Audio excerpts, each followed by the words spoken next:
9.05 for bill. So bill length was measured from his nose, the nostril, out to the tip of the bill. Now, tarsus, that's the tarsus, right? Wait, tip of the nostril or like what you see? The nostril. See the hole? Okay. The nostril. They're not. Yeah. Okay. Tarsus. So you just pinch the leg in between your fingers, however you want. You can get it. Gently bend his toes to a 90-degree angle, and measure. There's a little bit of a divot right there. You see that? Yeah. Basically, the end of his tarsus, or the beginning of it, in perspective.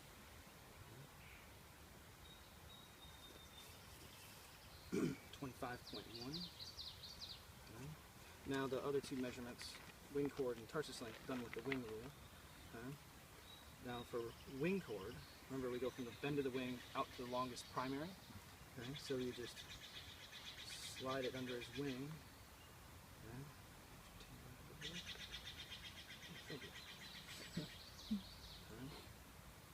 Now there's a couple of different ways. There's what's called flattened, or there's flattened wing chord where you actively push the feathers out to get it their longest, so there's relaxed. I like the relaxed way better. So as long as you're consistent with it, it doesn't really matter. 69.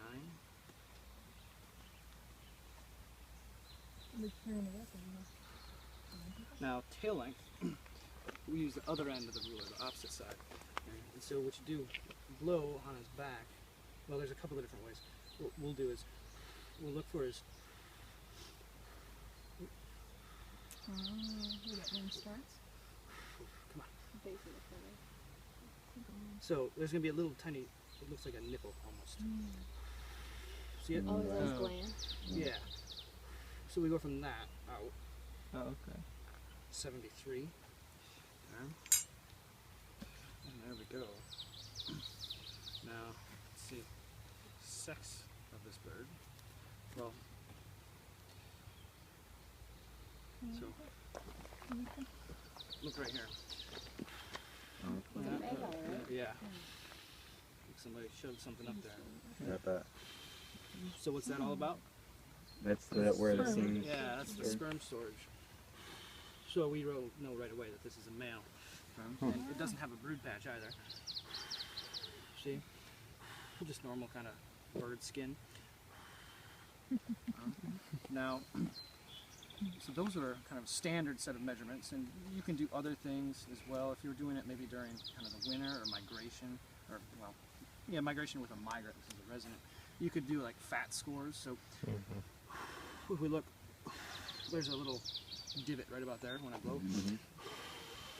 Okay, and so you could grade a bird's health based on how much fat was in there, okay? And you'd be able to see it right underneath its skin.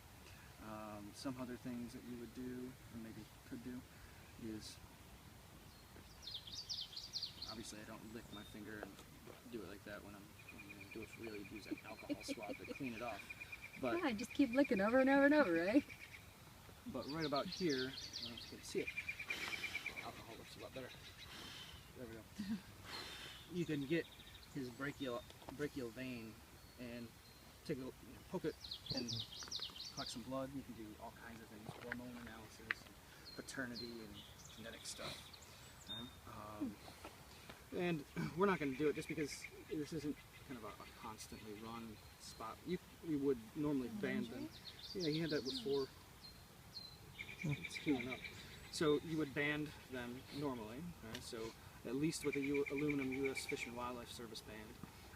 And then, depending on what you're actually doing, you might give these birds individual color bands. So they each have a unique combination of color bands. So in addition to the aluminum U.S. Fish and Wildlife Service band, you could give them another colored band on this leg and then two different colored bands on this leg. And that way you can then recognize these birds as individuals and do all kinds of really cool behavioral stuff.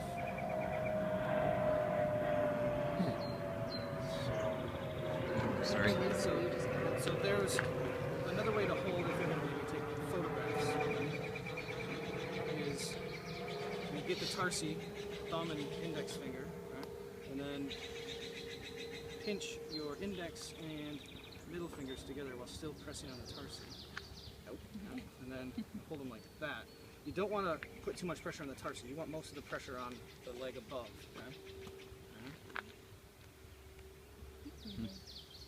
Okay? You just like pretty birds still. Huh? Pretty bird. It's nice how he's not trying to nip you the whole time. You know, he's catching carrots. That's what Robin might, yeah. Another thing that you would try to do, and this would depend on the year and the species if you've got, is try to